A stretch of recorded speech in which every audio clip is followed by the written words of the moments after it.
আমার কোটি কোটি বাবা আমাকে সাধারণ মানুষের জীবন বোঝার জন্য চাকরিতে পাঠিয়েছিলেন, কিন্তু একদিন অফিসে আমি কিছু অদ্ভুত জিনিস দেখতে পেলাম। লিফটে অনেক জায়গা ছিল, তবু আমার সব সহকর্মী পিছিয়ে গেল এবং ভেতরে ঢুকার সাহস করলো না। আমি আরাম করে ভেতরে ঢুকে চেয়ারম্যানকে নমস্কার করলাম। আমার এই আত্মবিশ্বাসী আচরণ দেখে তার দুই সেক্রেটারিও অবাক হয়ে গেল। তারপর আমি ফোন বের করে জিজ্ঞেস করলাম, আমি কি আপনার সঙ্গে একটা ছবি তুলতে পারি? কারণ আমি কোম্পানির নতুন ক্যামেরা অ্যাপটি পরীক্ষা করছি। সেক্রেটারিরা আমাকে থামাতে যাচ্ছিল, কিন্তু চেয়ারম্যান হেসে বললেন, কোনো সমস্যা নেই। আমি সরাসরি তার কাঁধে হাত রাখলাম এবং অনেকগুলো ছবি তুলে ফেললাম। এটা দেখে এই ডিপার্টমেন্ট হেড প্রায় অজ্ঞান হয়ে যাবার মতো অবস্থা হলো। যখন সেই ছবি ভাইরাল হয়ে গেল তখন সব সহকর্মীও আমার সঙ্গে ছবি তুলতে আসতে লাগলো, কিন্তু হেড যখন আমার রিপোর্ট দেখলেন তখন তিনি আমাকে জিজ্ঞেস করলেন আমি কিভাবে এত সাহস পেলাম যে চেয়ারম্যানের সঙ্গে ছবি তুললাম। আমি সরাসরি উত্তর দিলাম, সবাই তো মানুষ, তাহলে মানুষ তাকে এত ভয় পায় কেন? এই কথা শুনে হেডের মনে হলো অফিসের মৌলিক নিয়ম আর শিষ্টাচার সম্পর্কে আমার কোনো ধারণাই নেই। তিনি আমার টিম লিডারকে ডেকে বললেন আমাকে অফিসের শিষ্টাচার শেখাতে। পরে টিম লিডার আমাকে বোঝালেন যে যদি আমি সবার সঙ্গে ভালো সম্পর্ক করতে চাই তাহলে সবার জন্য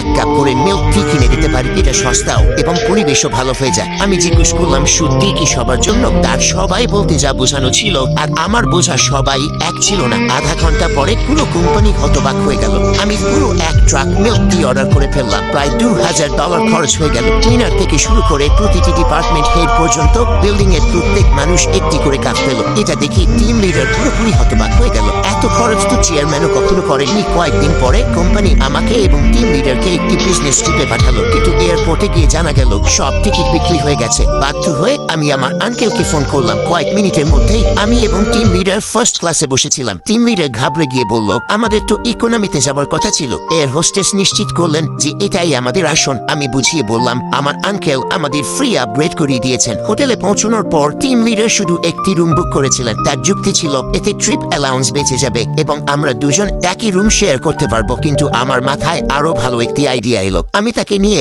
সরাসরি প্রেসিডেন্সিয়াল সুইটে চলে গেলাম এবং বললাম এই হোটেলটাও আমার আঙ্কেলের, এভাবে আমরা পুরো অ্যালাউন্সটাও রেখে দিতে পারি। টিম লিডার শুধু আমার দিকে তাকিয়ে রইল, সে কিছুই বলতে পারলো না। পরের সকালে একজন বাটলার বিলাসবহুল গাড়ি নিয়ে আমাকে অফিসে পৌঁছে দিতে এলো। ঠিক তখনই আমার দেখা হয়ে গেল কোম্পানির হেডের সঙ্গে। আমি তাকে নমস্কার করতে যাচ্ছিলাম, কিন্তু তিনি দ্রুত সামনে চলে গেলেন। আমার একটু অদ্ভুত লাগলো। তখন টিম লিডার আমাকে বুঝিয়ে বললেন কখনোই হেডের চেয়ে ভালো গাড়িতে অফিসে আসবে না। তাই পরের দিন থেকে আমি ছোট গাড়িতে করে আসা শুরু করলাম। এবার হেড হাসি মুখে আমাকে নমস্কার করলেন, কিন্তু পরের মুহূর্তেই তার হাসি মিলিয়ে গেল, কারণ সেই ছোট গাড়িটিতেও আমার ব্যক্তিগত ড্রাইভার বসেছিল।